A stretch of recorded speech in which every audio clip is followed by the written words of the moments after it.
in which, you know, they're really having some expectations for things to try to get back to some sense of normalcy. Now, even though we anticipate it's still going to be months, if not years, before we can kind of bid farewell to COVID, you know, there's an opportunity. This thing could be lasting for a long time, but we've got to kind of move on.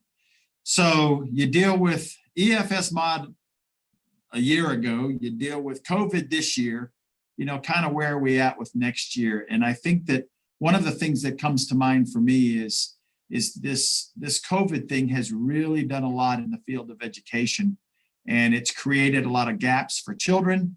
And I think what's going to wind up happening over the course of the next few months as we head into the legislative session, I think that the legislators around the state are going to look probably deeper than ever to say that what occurs in these early childhood years are going to become more important than ever to help kind of pull back on some of these gaps that these children are going to start experiencing from the lack of structured childcare and education that's occurred for so many children over the last 10 months.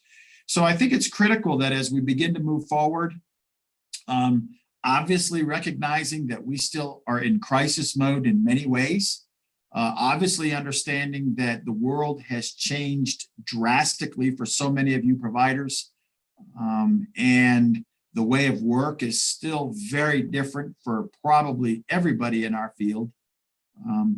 But I think that the idea is that we've also got to realize that society right now is really going to depend on us the next few months into the next year to kind of help close those gaps that are being created by all this.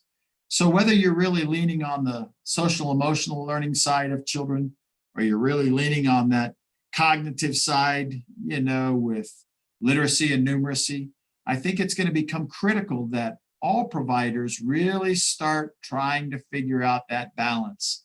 You know, these assessments are coming back into play, these observations are coming back into play, and we're going to talk about those things.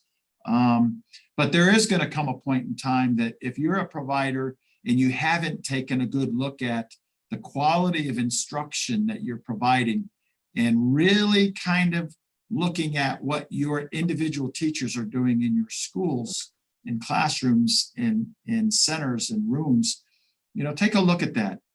I'm certainly not going to say that that has to be a priority right now, because right now in many cases the priority is to sustain, to offer these parents and children a service, to keep our businesses rolling, to make sure that, you know, we can keep our head afloat.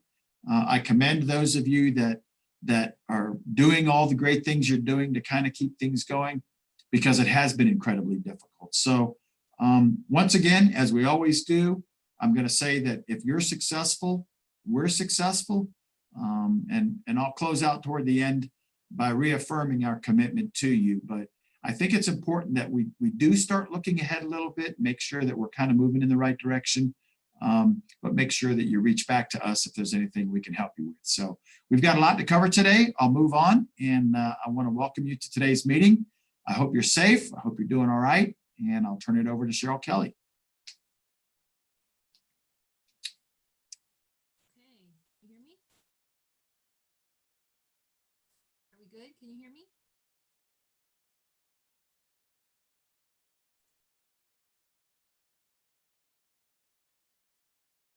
Mark or Kenneth, anybody, can you hear me? Your volume is very low, Cheryl.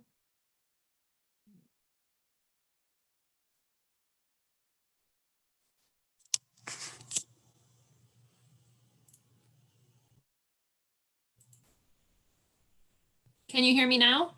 Yes. Is that better? Okay. Yep. Sorry, I think I had to adjust something too. And I'll try to be close to the speaker. Thank you all again, like Mark said, for joining us today.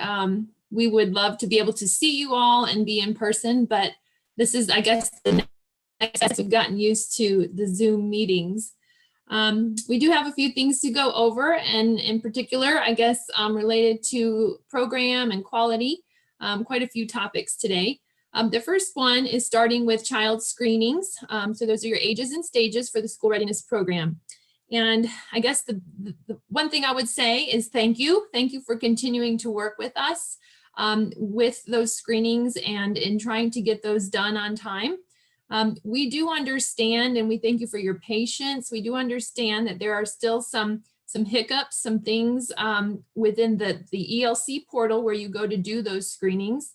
That system working with EFS mod, and sometimes when it's asking for screenings, it may not be accurate, or there may be, some issues. But the biggest thing is the communication. And so that is really the key. And I know that's something that Melinda, working with Seisha and Aaron, really try to stress, particularly now and over the last several months, while we might have, or you might have children who are not attending, maybe they're out and haven't returned since COVID began.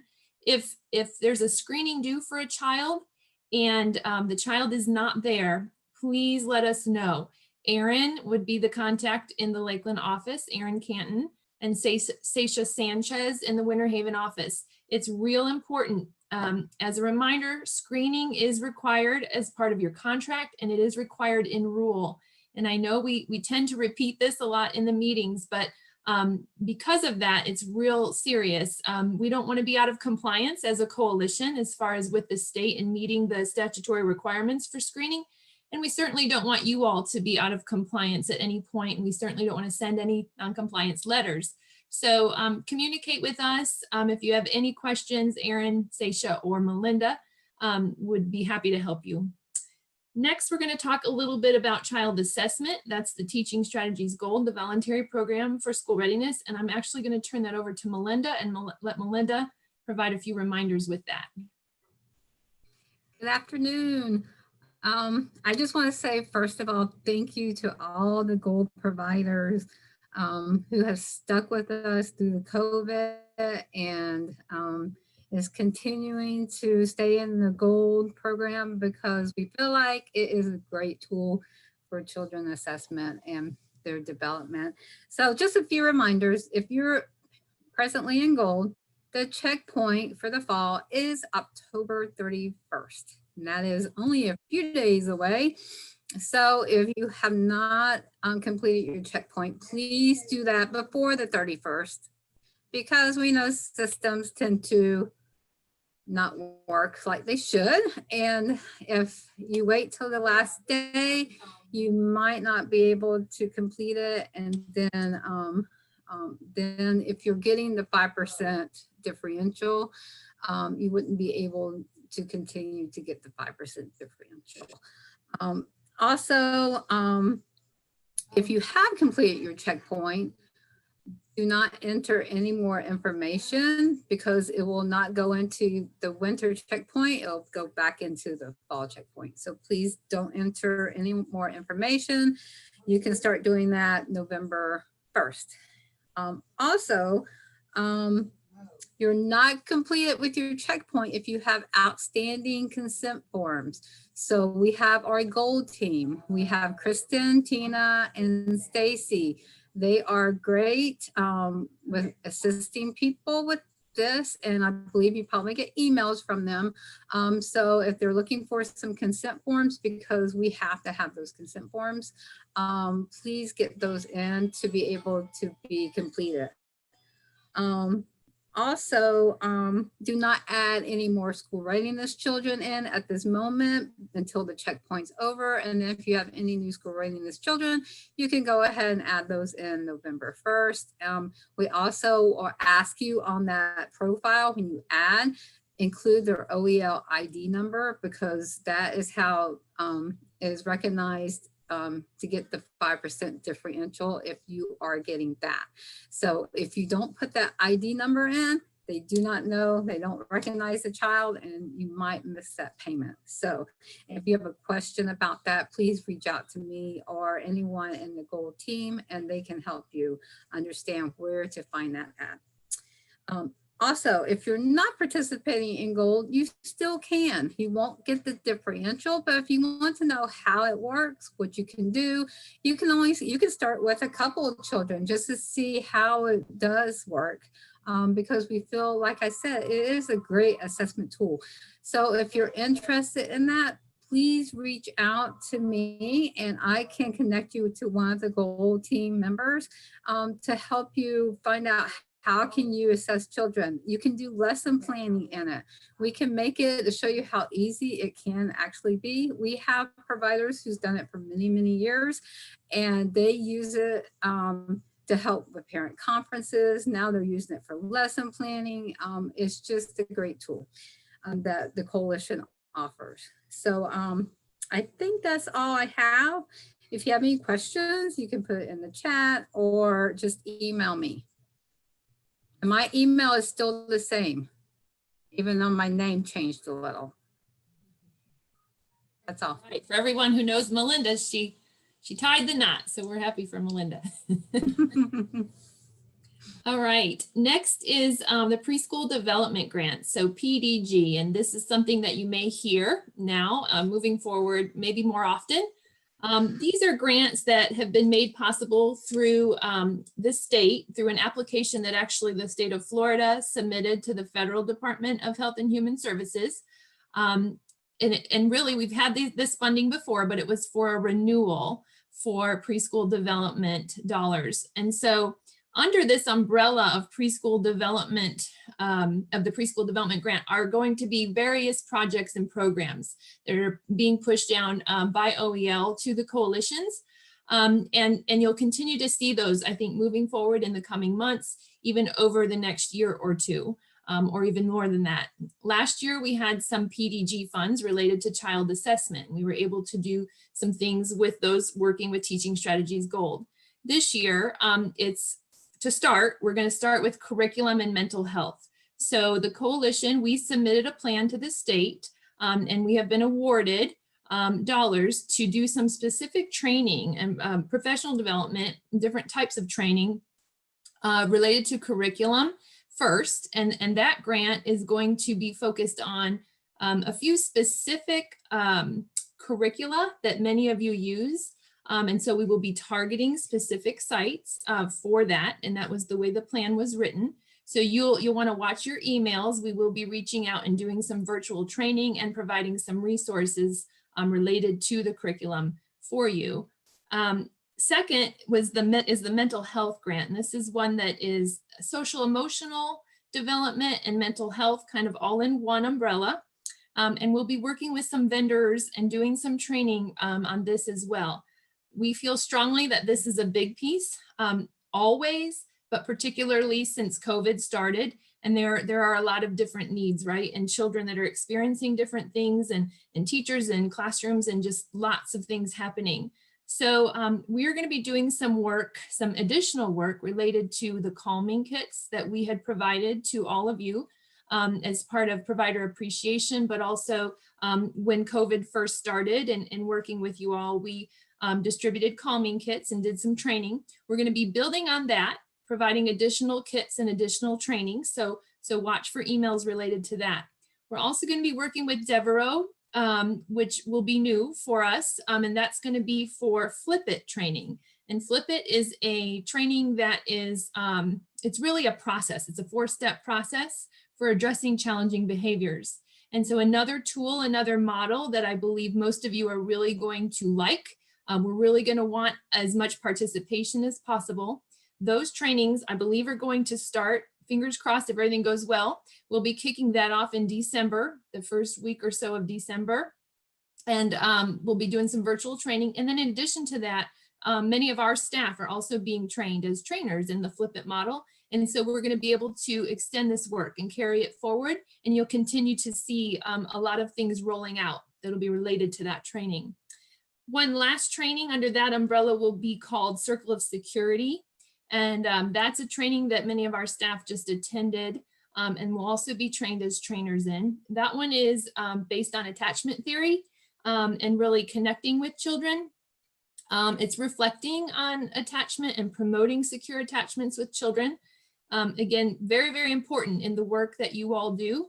And so we're going to be really excited to push that one out as well. That one may not be until a little bit later, probably February, March, or after that time frame. But again, it's going to be exciting. It's going to be great work. And we hope to include all of you in what we're doing with all of those different things under that mental health umbrella. So that's just kind of an announcement of what's to come. Those grants, we received approval just last week. And so we're moving forward slowly, trying to get them all rolled out and get the process started for training. All right, next on the list is class observations and related trainings. I believe everyone should have gotten an email yesterday from us, and that was in addition to some other communications we included in the weekly updates that have been going out the last few weeks for sure related to class. And as all of you know, if you're a school readiness provider, class is now required, right?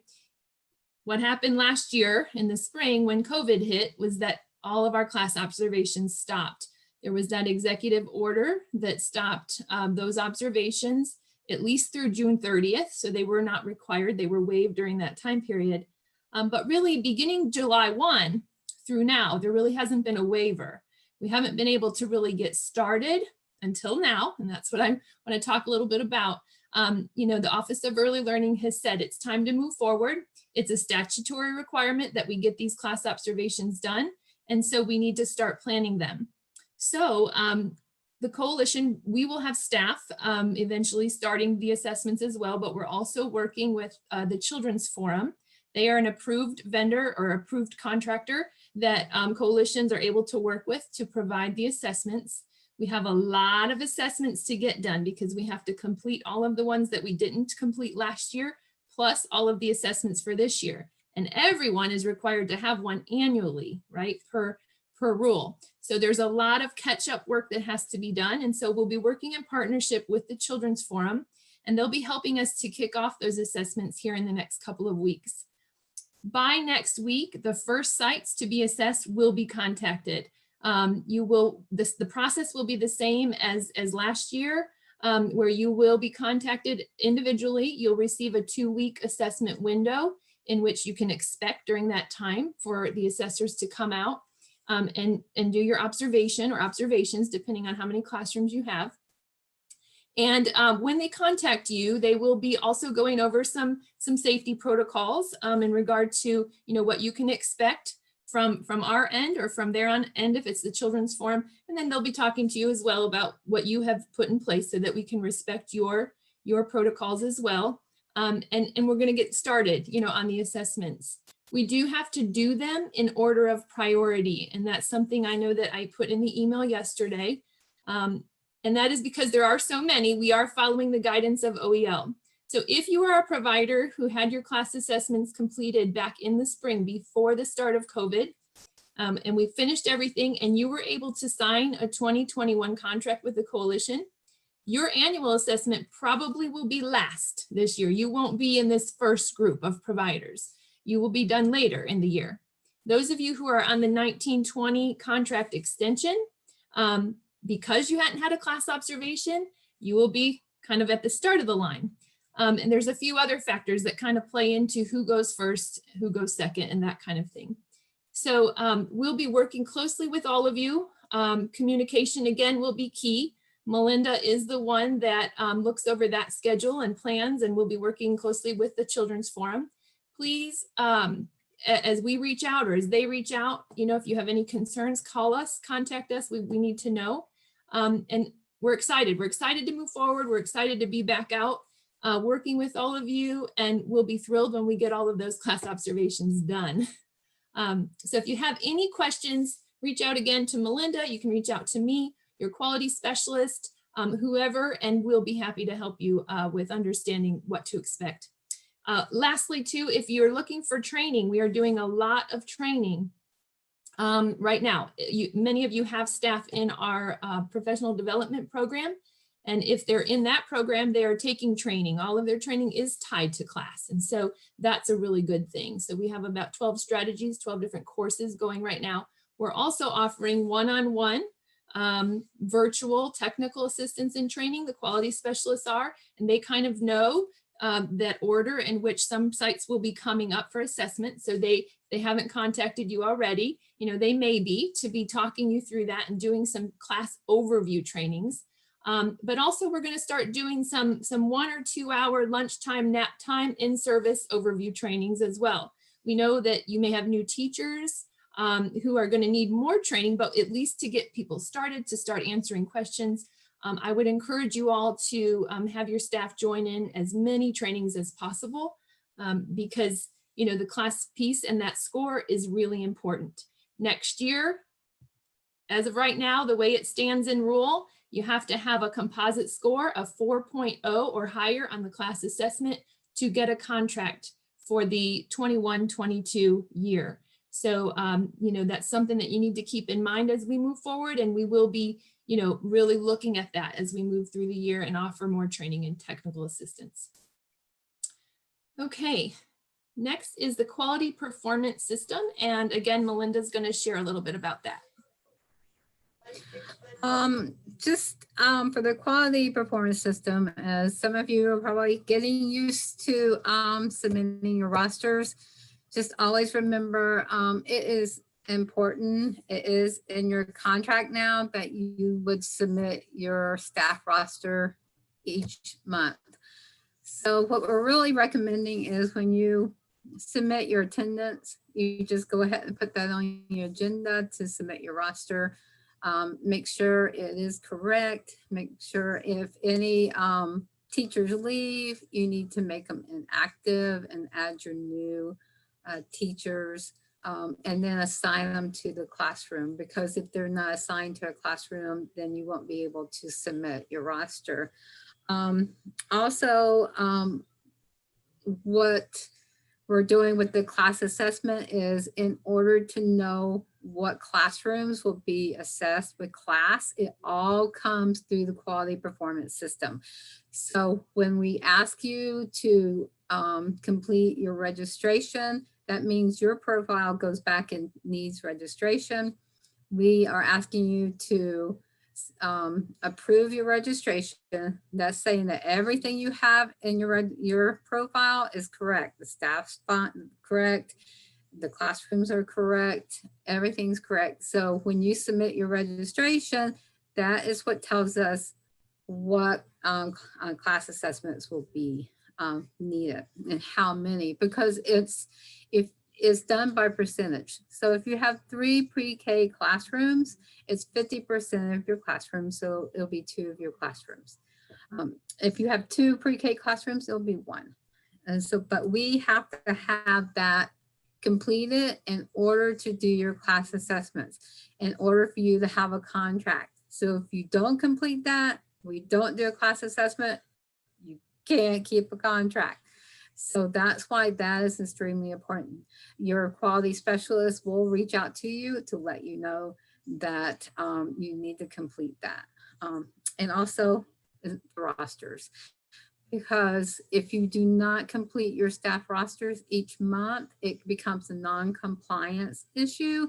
And then we will have to go through our process how we have to get you to complete your staff roster. So I don't want to get to that point, because it's a very simple process. If you lock yourself out, we can unlock you very quickly. It's a very user-friendly system for us. And so we just want to help you any way possible. If you have any questions, you can contact me. Thank you, Melinda. And lastly, under the quality updates, infant toddler expansion grants. Some of you may recall back again, right before COVID, I want to say it was the week before things really changed. We had sent out a survey in regard to infant and toddler space, and any space you may have available to either expand current classrooms or create new classrooms. That was because there's a need. We've seen over time that there is a need, and particularly on the east side of the county, when it comes to our infants and our 1-year-olds. And so when COVID hit and we had to shift our focus over to more health and safety types of things, we stopped that process. But we are ready to move forward again now with the infant and toddler expansion grants. So you can expect to see an application coming out soon where we will be providing, as we said back in the spring, furnishings and learning materials to get you started. So if you're gonna, start say four infants in a infant room, a new room, it would be everything from beds to changing tables, shelves, any of the furnishings, along with the toys and materials. So fine motor, gross motor, sensory, whatever it is. And we'll be working with some different vendors to get that going. So those of you on the east side of the county, there may be priority given to your applications, but we will consider all applications. And we look forward to those of you who may have space or may be willing to do some more in that area. So thank you so much. And I think I'm done, and I will be turning it over to Diane now. Thank you, Cheryl. Good afternoon, everyone. I hope everyone is staying healthy and doing well. I'm going to go over a few things. We do send them out in the updates every Friday, and you might perhaps have questions about it. So I will go over it again. Items today. And if you have any questions, just put it in the questions box and we'll answer them if we have time at the end, or we'll send them out to you. Okay, so the first thing is a purpose for care extension. As you know, OEL had put a purpose of care for job search, or if you had a family that had reduced hours, they were still eligible to continue care if they're already receiving services, and they were also eligible to be placed on our wait list. OEL has extended that out through December 31st. So if you know you have any families that are not receiving SR funding, go ahead and have them apply for the wait list through our website, and we can go ahead and get them on the wait list. We are currently enrolling children from our wait list. We have sent out funding notifications to all the non-school age children that are on our wait list, and we are enrolling their siblings. So as they're coming back in, we're enrolling their school age siblings as well. So please make sure that if you have a family that maybe is on the wait list, or you have one that may be eligible for it, have them go ahead and apply for it. Speaking on the wait list, just remember, we do have 10 days to act on any paperwork that is submitted to us. So from the day it's submitted, we have 10 days. If we reject that application back to the parent, because perhaps they only uploaded one pay stub, or they didn't upload proof of residence, we reject it back to the parent, that 10-day clock starts ticking again. So please keep that in mind as we're moving forward. Make sure they're looking through everything they need to upload. It makes it go a lot faster if they're uploading everything they need the first time, rather than us having to go back and forth with them a few times. Moving forward, pending parent acceptance. I know I sent this out at the beginning of the month. It's getting near the end of October and getting near attendance time again. So please help us out with this. We have over 450 children that are in this PND, pending family acceptance status. That means the parent has not logged back into their account and has not signed the certificate, has not signed their terms and conditions. This affects you in being able to see their certificate. It also affects with the ASQ screenings, because they're not getting the information either. It's not being sent to them. So it's important, if you're seeing that PND status when you're looking at your attendance rosters, to please remind the families to go back in and sign their application. We reach out to them, we call them on a regular basis, but any help that we can get from the providers is greatly appreciated as well. Let's see, the parent fee waiver has been extended through November the 30th. So please remember, it is only the parent co-payment or the parent fees, not any additional costs. Additional costs the parents are still eligible for, but their parent co-payment, parent fees, they have been waived through November the 30th. Let's see. And then the last thing that I have, I already talked about my wait list. So the last thing I have is your CCR&R update. This comes from Sheila Bishop, and she would just remind you, if you see your profile status, you should be checking it on a regular basis, but if it needs to stay in active status. So if you're seeing that it's not in active status, please make sure you make the needed corrections and then sign and submit. This does affect us with enrolling children. We can't enroll children in a site that the profile is not in active status. So that's important. And then come January, we will be starting with the 21-22 profiles.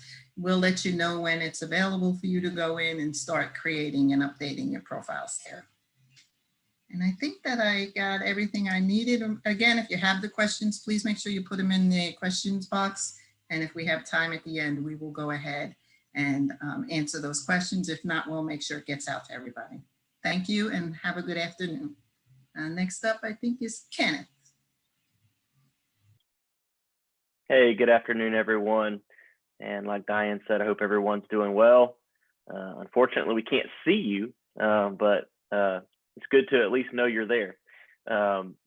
Just wanted to go over a few things real quick with you guys. I'm actually going to have Belinda Kramer, our marketing manager, step in, and she's going to go over our Central Florida Wheels of Steel event, as well as our annual gala and submissions for Family of the Year. So Belinda, if you'd like to take over the reins.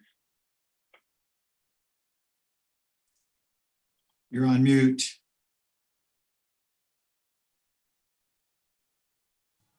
Okay, my husband would like one of those buttons probably for me too. Anyway, I'm glad to be here, and I just wanted to touch on two major events that are coming up, starting off with our 4th annual gala for the Early Learning Coalition of Polk County is going to be held December the 4th at the RP Funding Center. And our theme is celebrating community heroes, spotlighting different parts of our government and also industries and sectors in the community that really helped us get through this. And we're still going through the COVID, I realize, but just people that have really stepped up to help out during this crisis. And the Families of the Year will be named that night. And the applications will be going out to all of you providers to nominate a family from the school readiness area, and then one from the nurses for the Nurse Family Partnership, as we did last year. So we will be also very happy to have as our special guest to speak that night as our keynote speakers, State Representative Melanie Bell and her daughter, Ashley Bell Barnett, will be speaking as champions for children and encouraging others to support the Early Learning Coalition of Polk County. And so that is coming up December the 4th. And then the very next day, December 5th and also December 6th, the Central Florida Custom Indoor Motorcycle Show for the Wheels of Steel is coming again to the RP Funding Center. And we're very excited for a very good program this year. We have Sheriff Freddie Judd will be attending. Our Lakeland Mayor Bill Mutz also has confirmed he will be coming. So we have these custom motorcycles, but also a kids zone. We have a special focus on our safety, and Ride the Right Way is the campaign that is also going to be emphasized with helmets for the first 100 children attending. They will be given out thanks to Lakeland Regional Health. So we have quite a few people coming together with some really wonderful motorcycle art to see. And what I ask all of you providers out there is to please help us to get the word out. There's going to be quite a bit on our social media. Also probably posting some flyers on our ELC website very soon. And I ask you to please get the word out, because the more people that we have attending both of these events obviously are going to raise more funds for the families and the children of the Early Learning Coalition of Polk County, which I'm so happy to be a part of and so thrilled about these two events. A lot of work is going into them, but we certainly could use your assistance in helping to get the word out about them. So thank you very much. Thank you, Belinda, for going over those, and for those that are, may consider coming to either the gala or the Wheels of Steel event. We've worked with the county health department and RP Funding Center and county government to ensure that those events are all proper health precautions for COVID are taken care of. So we'll be abiding by every rule that they've given us to abide by. So I did want to just mention that as well. Also, I just wanted to talk briefly about our any kind of COVID closures that you might have for school readiness or VPK.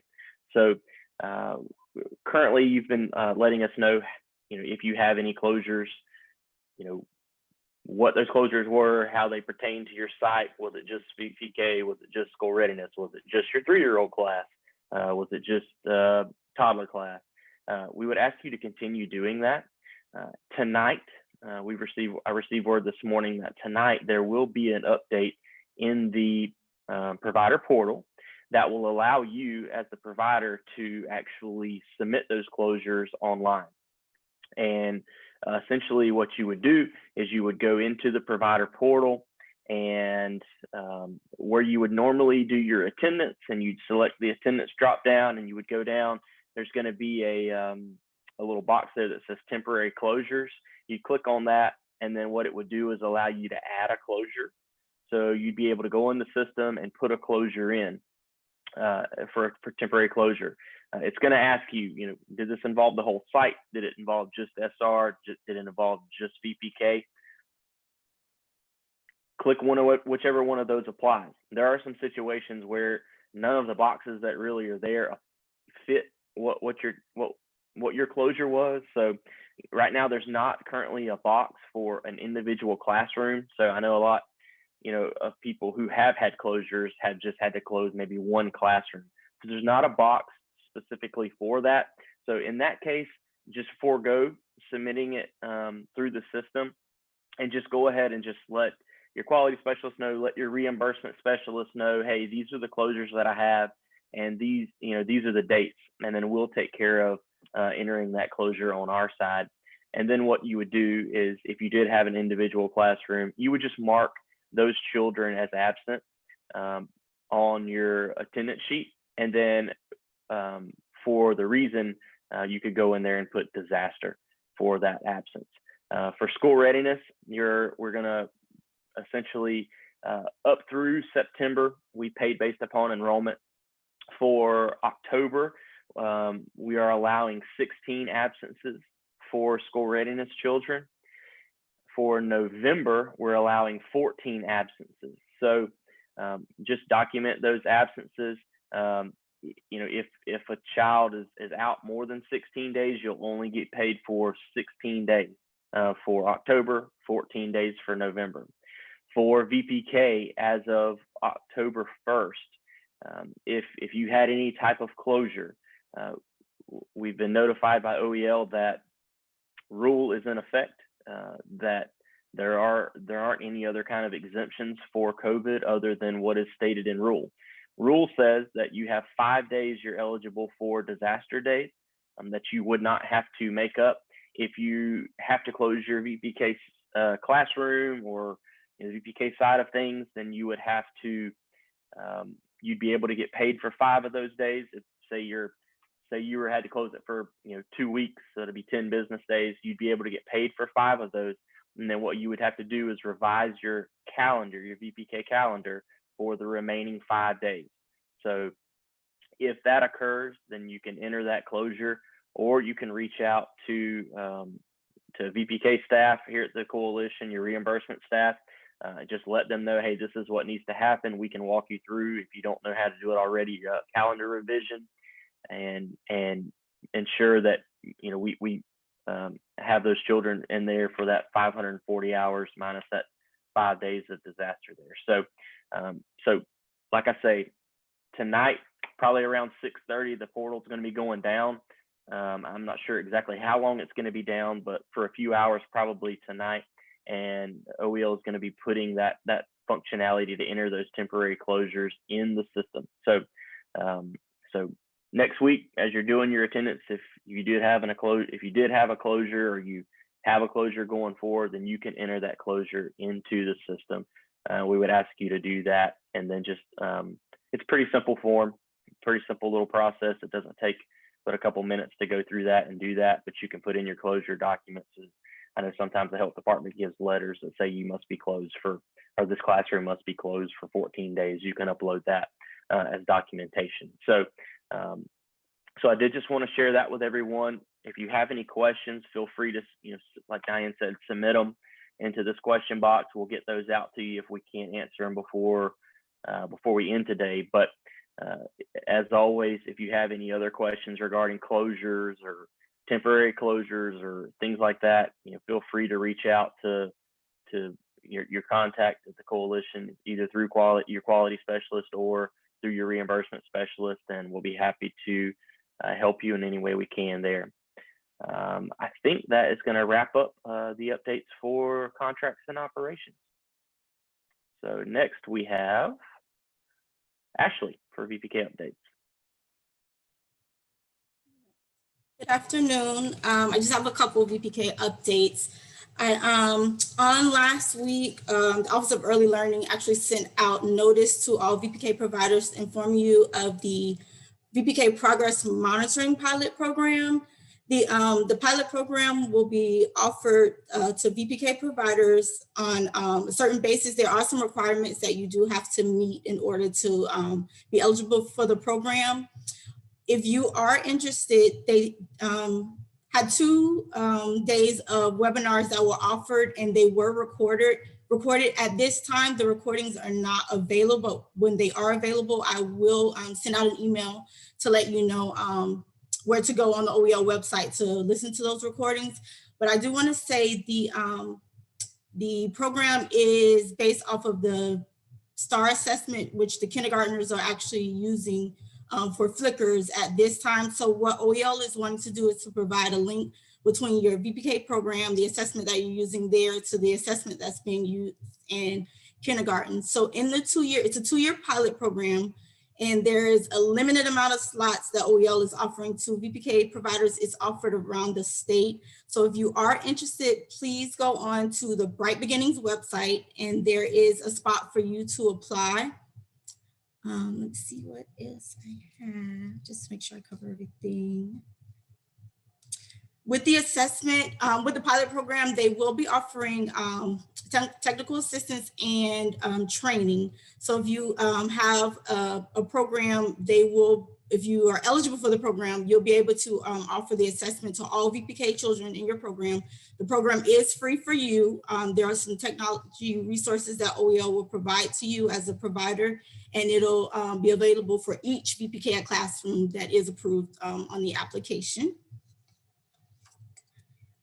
We have some VPK providers who are actually already using STAR with our Renaissance STAR program. And I do want to let you know that we are aware that you have some questions about already being in the program and being able to apply. We're meeting with OEL next week to get some questions about the program that we have on our side to be able to answer those questions for you. So if you will hold tight with your questions, as soon as we get more guidance from OEL, I will contact you all who are already participating in the STAR program with ELC to let you know if interested in participating, what steps you need to take. Did I miss anything, Cheryl? I don't think so. I think the one thing that we just want to stress with that is that, for a long time, when we talk about the flickers and the readiness rate and that assessment that occurs the first 30 days of kindergarten, I think everybody has had their feelings about that one way or the other. And I believe that the direction that OEL is trying to go with this is to really look at an assessment that, first of all, aligns with what's happening in the K-12 world with STAR, and so using a similar assessment, but also that assessment, that flicker score, might actually just come out of what's going on while you have them in VPK. So really looking at how they progress through the VPK year. And so as Ashley said, we really want to make sure Polk County is represented in the pilot, but we really want to encourage you to participate because it's coming. We believe that this is what's going to be. STAR will be that tool, and it will be what is used to determine that score.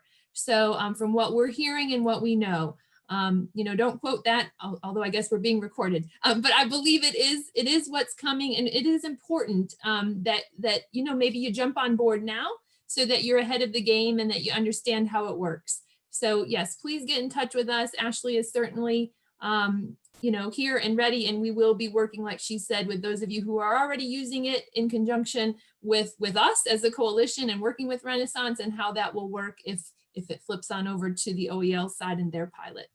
But I think that's all I would add. Thank you, Ashley.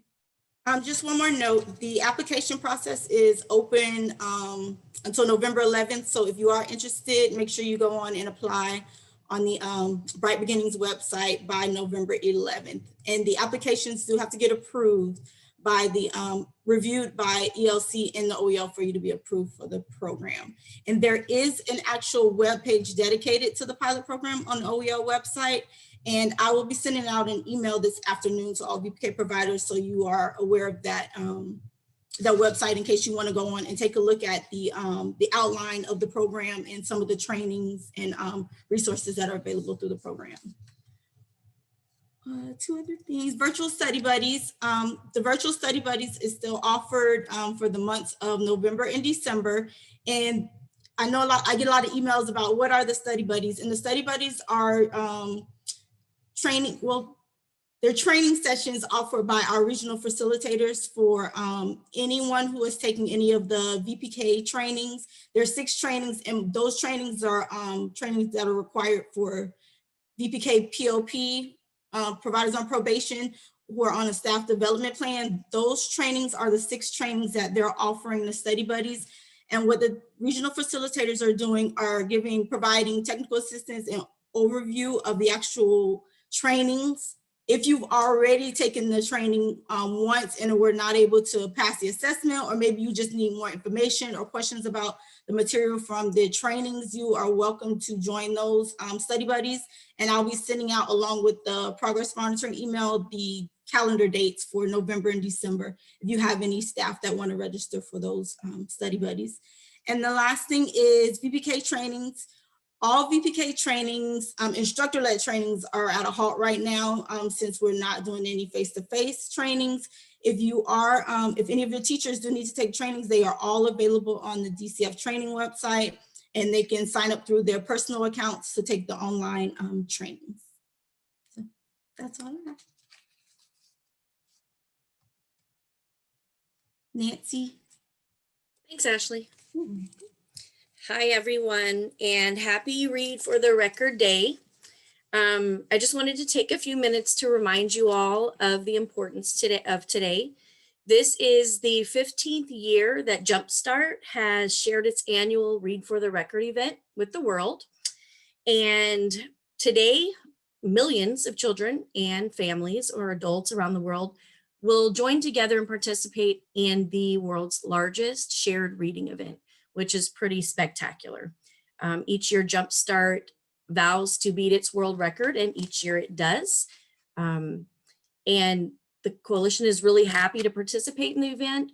It's a really awesome time for us to be able to just kind of share the critical importance of early literacy through making sure our providers are receiving high quality books in their centers. And this year you were all shipped a book that Jumpstart has chosen for their Read for the Record event, which was Evelyn Del Rey is Moving Away, and it's written by Newbery medalist Meg Medina. So the story highlights some social emotional topics such as friendship and change, and is a really good resource for tackling those social emotional issues in your classroom. So I just really want to encourage you all to make sure you pick up your book today, read to as many kids as you can. If you're able to, report back the numbers to me through email. I kind of have a guesstimate of how many children will be read to, but if you're able to report those numbers back, please do, so I can report those to Jumpstart, and we can be part of breaking this year's world record and really emphasizing how important early literacy is to us here in Polk County as well. Thank you.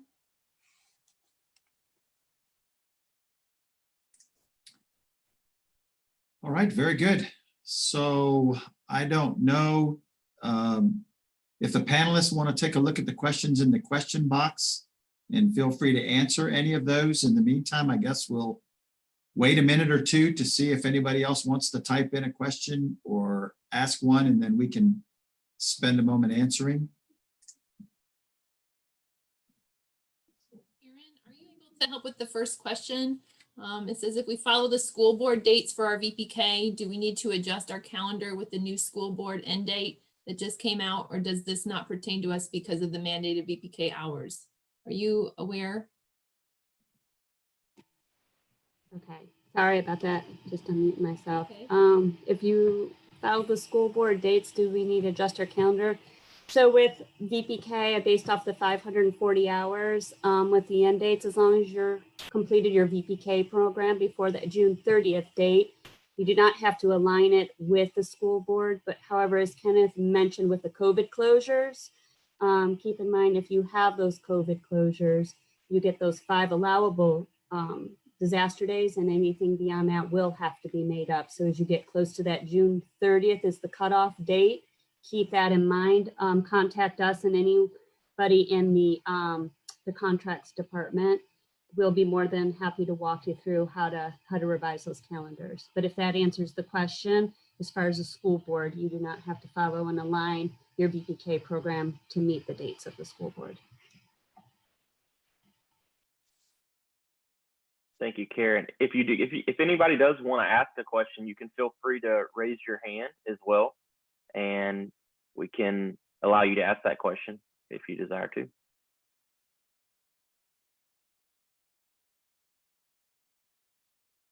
Ashley, I see that there was another, just a question for you directly. Hopefully you got that one. I think they were just asking for a resource. Okay, great.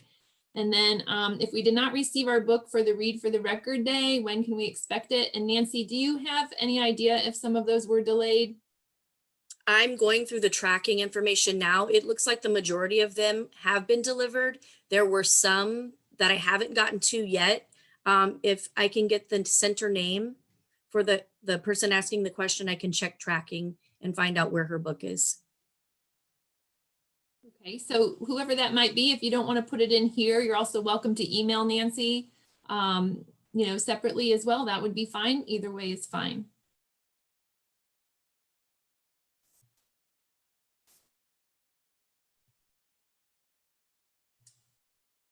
I see another question about, I do not have any children currently. Where does that leave me with class? If you don't have any children, it would be difficult to do a class observation. So we just please communicate with us. If you could give Melinda a call, she will be working with you on that, and we'll be tracking enrollments.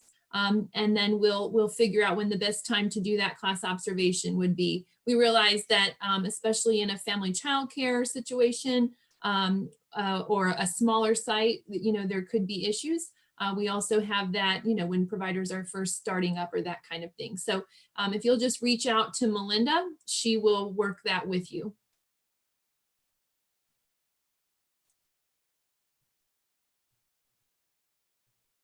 Oh, and Nancy, it was St. Anthony that didn't receive their book. Thank you.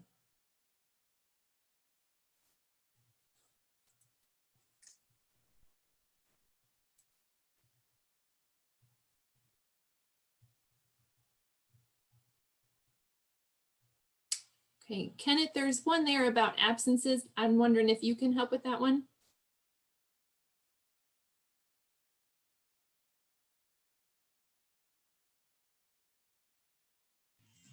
I think Kenneth is gone again.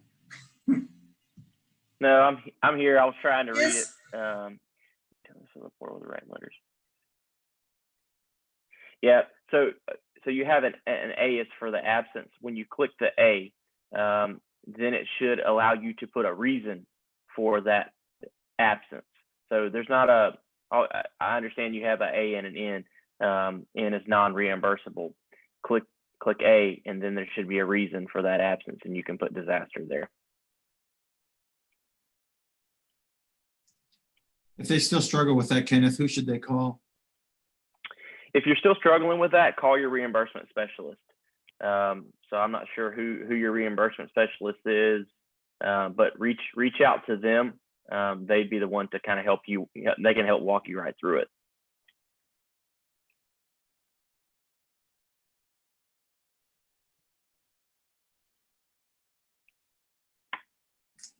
Okay, well, we're nearing our hour here. That's pretty good time. Are there any other questions coming in? A last chance for anybody else that may have something to say or request. Okay, is there anything further from any of the panelists? Does anybody else have anything to add? Looks like a whole bunch of no's on the faces, so. Well done, everybody. Let me just kind of close this meeting out today and tell everybody how much we appreciate them. You know, I think Diane kind of scathed over or just kind of briefly went over the idea that, you know, we're really working on the wait list. Understand that we received a couple $1 million from the state to reduce that wait list. And we have sent out funding notifications. Gosh, Diane, what are we in, about the 1,000 children range between the last 2 months or so? And close to 1,000 within the past few weeks. Right. So that has been an incredible amount of additional opportunities that we're hoping to bring in to you all as providers. So make sure that if you are up and you are functioning, make sure your quality specialist knows that. If you're going down for a COVID closure and you reopen, make sure that you're keeping us aware of what's going on. You know, the legislature and the state have really worked well to provide additional funds throughout this mess. And the idea of bringing additional funds in to help with those wait lists. On a bright side, there's also additional dollars out there that we anticipate should be coming from the Office of Early Learning to all of the coalitions with the possibility to review provider rates. And as they look at those rates, they're going to try to determine whether or not districts or coalitions are in line for their community or they're paying low for their community. So I want you to know that that's kind of out there. And I do believe, and we've had this conversation at a provider meeting earlier last year, that it is our intent to very closely look at where we fall within our own community and compared to other coalitions across the state. And should the opportunity present itself to put more money in the providers' pockets, we are committed to really doing that. So that's a big priority for us right now, as well as recognizing that we're still in the middle of a pandemic. We know many of you still have major obstacles that you're facing each and every day. A little word of encouragement from all of us. You know, we're pulling for you each and every day, and we hope that, you know, you take these things one day at a time and you don't make any drastic decisions regarding your center that you may regret later. So just kind of keep going with it. If you find you're getting yourselves into a very difficult position or situation, make sure the coalition knows what's going on, your quality specialist and your reimbursement specialist. Make sure, you know, that we know what's going on. And if the opportunity can present itself for us to support you, we certainly will be there for you. So it's been a trying time the last few months. Hopefully next meeting we have, maybe we'll be able to get together, but if we don't, we certainly will do it again Zoom. The Lakeland office is in the middle of a big renovation for us and our coalition, and we're building a couple fantastic features here. One of them is a large professional development classroom that we anticipate should be able to hold between 50 and 75 people. And we're also in the process of building a model classroom for instruction and training. So a model classroom would be terrific for all of us to be able to use in the future. But we're pulling for everybody. You know, Belinda talked earlier about our event coming up where we're going to honor some community heroes. Let there be no doubt that those of you that have worked so diligently throughout this coronavirus to maintain and keep children coming so that those parents could go to work, you are community heroes. And you are right up there at the top with the first responders and everybody else by helping to keep our community up and running. We certainly appreciate you. I know the community appreciates you. And we're just going to keep plugging away at this thing one day at a time. So if nobody else has anything else to close with, I will call it a day. And thank you for your attendance this afternoon. And thank you to the staff for doing a job well done, as always. And stay healthy and stay safe. And that concludes our meeting today, and have a great day.